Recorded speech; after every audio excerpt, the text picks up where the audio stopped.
Ladies and gentlemen, will you please welcome Kyle Ashby?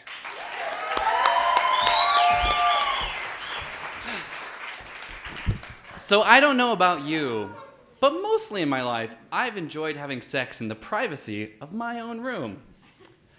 This posed a conundrum in college when we lived in quads, and I really didn't want that roommate experience where people would walk into our dorm and be like, what's that smell? And my roommates would say, well, that's the smell of aerosolized boy love. And so I thought to myself, what could I do to prevent these awkward moments? And so I decided to become a resident advisor. For those who don't know, resident advisors watch over students with benevolent grace and all the stalwart leadership in the land. However, my primary concern was fucking in my room without anybody knowing.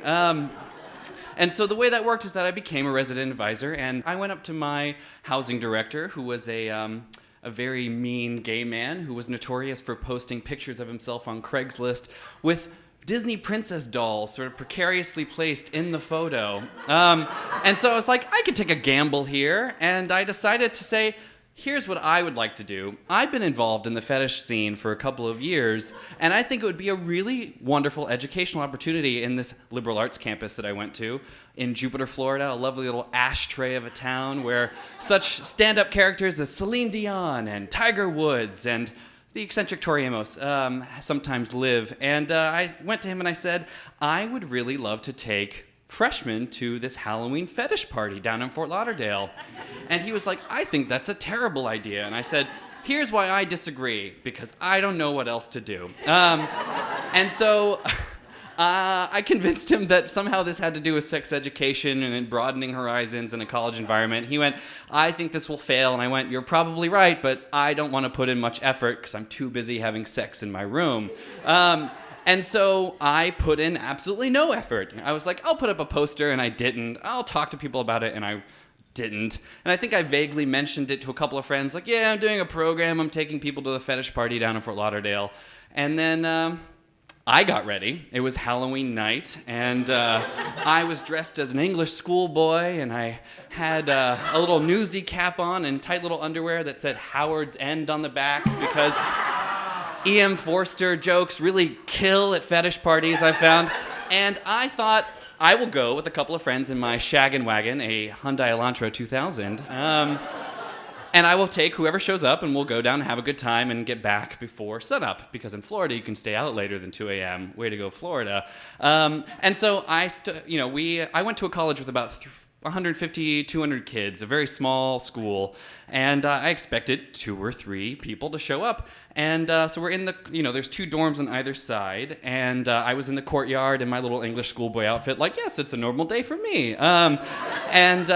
So one person emerges, and they're sort of wearing like a belly shirt and some juicy couture pants or whatever they scrounge out of the back of their closet. And I was like, oh, this is going to be awkward and weird. And then a couple of people started coming, and it was a group of 3, and one of them was chained up and wearing a dog costume, and the other was in sort of a full-on new suit. And new suits are those single-color body suits where you can't see the person's face, but they had a leather mask on top, and I was like, I didn't expect that.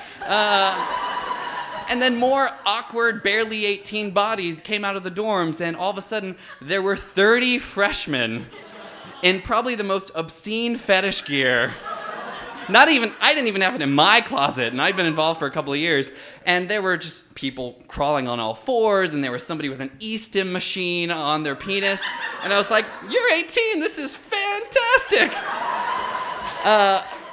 And I was like, I think it's pretty clear I will no longer have a job after this evening. All right, so there's 30 people in the courtyard like, I can't wait to go to the fetish party. And I was like, it's going to be a wonderful time. And so we walked to my station wagon. I was like, this is not going to work. And so I was like, hold on a moment. And our campus is pretty small. And so I went to the security office, and I talked to our police officer on duty. I said, I need to borrow one of the university buses. And he's like, for what reason? I was like, I'm going to take 30 freshmen in fetish gear to a club in Fort Lauderdale where they'll probably have lots of anonymous sex. And he went, I don't really know what you're saying, but okay, just sign this.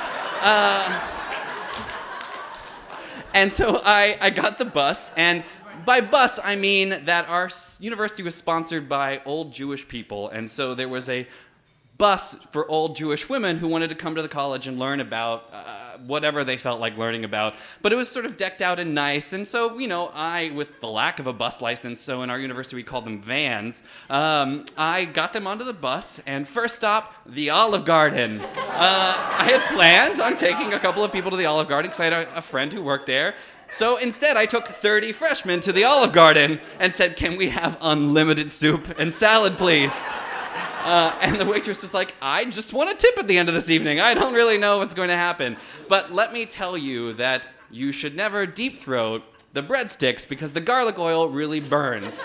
And I was really concerned that I didn't know really how to transition out of the restaurant. Like, do we all pay? Most people don't have wallets on them. There's not really room for wallets in what they're wearing. Maybe, there was a wonderful man who was wearing nothing but a cod piece, and he did have all his money stuffed in it. And I really appreciate that, Jeremy. Thank you very much. And so I continue driving, listening to "This Is the End, My Only Friend, the End." I'm pretty sure that at the end of this evening I won't have, a private room to fuck in anymore. And so we get to Fort Lauderdale, and I know the bouncer because, again, I've been in the scene. And, just imagine this sort of white, very pristine bus pulling up into the shady factory, and all of a sudden these happy-go-lucky 18-year-olds, and it's just like the really awkward version of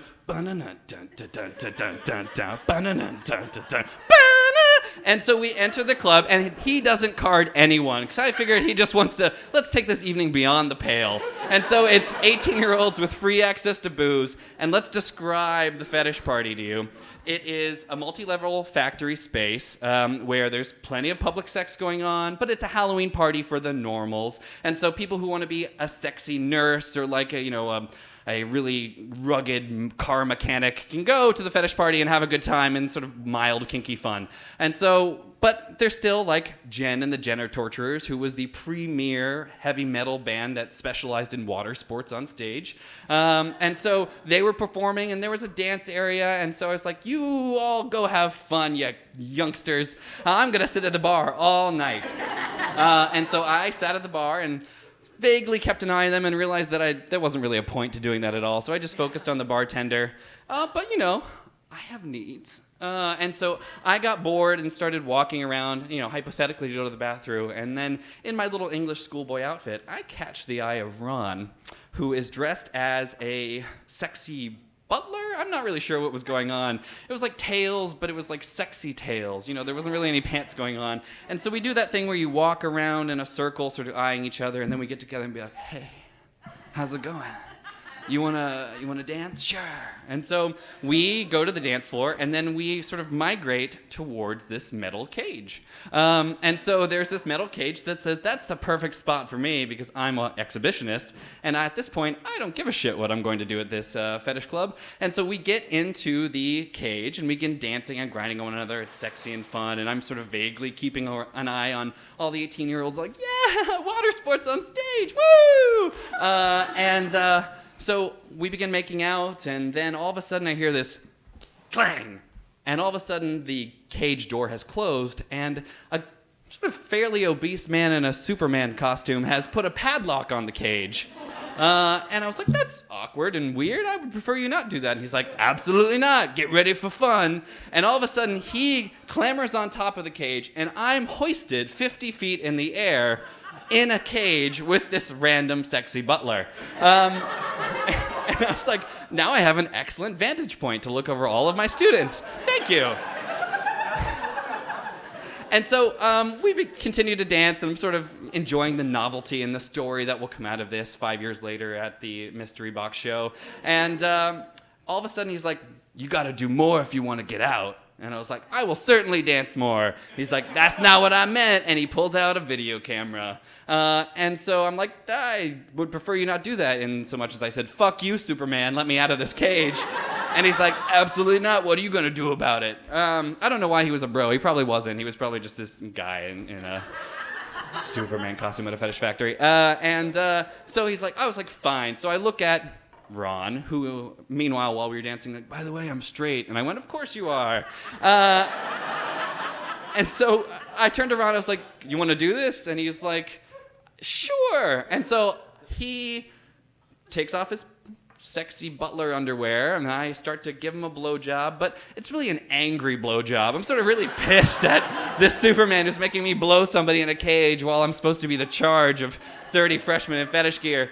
And so I'm angrily blowing Ron and being like, this is an amazing story, but I hate all of this moment. And so we switch, and Ron begins blowing me, and in the infinite wisdom of straight man, uses a lot of teeth. So now I've had this really awkward, toothy blowjob, and I'm shaking my fist at Superman, and I vaguely consider sort of holding my hand across my face like this while the camera's on me, and then I realize that actually makes it a more interesting video to see a picture of a guy doing this while he's getting a blowjob. And so I'm just, yeah, this is awesome. And so we blow each other, and I look at Superman, and he shakes his head. And so we sort of ponder our options. And Eric, this is the point in the show where I tell you that during the rehearsal, I actually lied to you because when I started to have sex with this person in a cage, I said that I used a condom, and I didn't. And as a sex educator, I was like, I had this guilty moment, and then I realized there's generally not a lot of condom availability in a cage 50 feet in the air. And so it was really natural for me to have bareback sex with this straight guy while a Superman with a camera watched us. And so I proceeded to gently fuck Ron while the cage swung back and forth, and I considered how much I would get in trouble as I returned to university.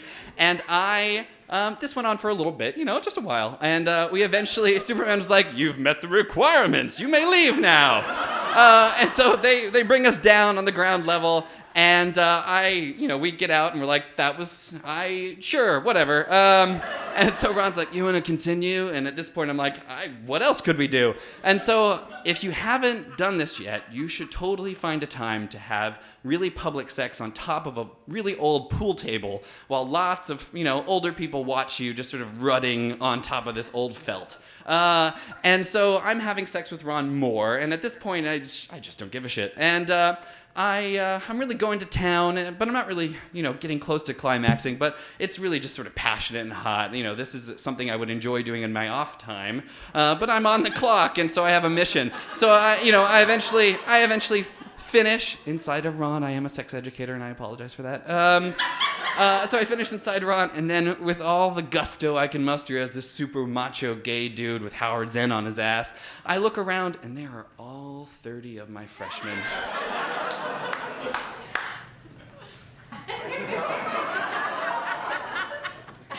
And I think I tried to grin, but it was just paralyzed fear, but also sweat, the sweat mist coming off of me. And I just sort of like, well, how do you do? And I walk off stage.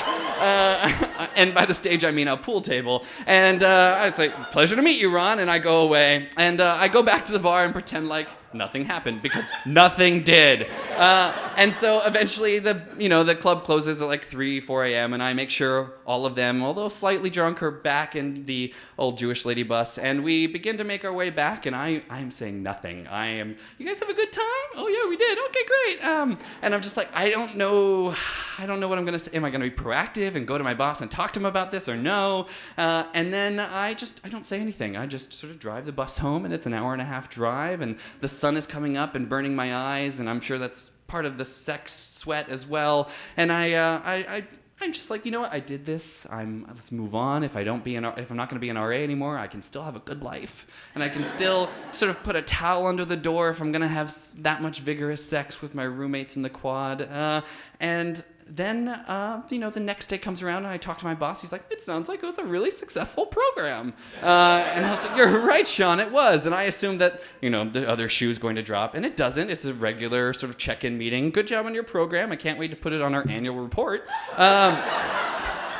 And then I go to the cafeteria, and again, this is a very small school of about 150, 200 students, and I walk in sort of head hell high. I did this, and I fully expect to have to debrief and sort of do a confessional, and it doesn't happen the first day, and it doesn't happen the second day, and then it just doesn't happen. And so all of a sudden I realized that 30 18-year-olds who took it upon themselves to have an amazing time at a fetish party understood the implications of my proclivity for private sex in my own room and made a blood oath, I can only imagine, to not mention what transpired. And so I'm eternally grateful to them. Thank you.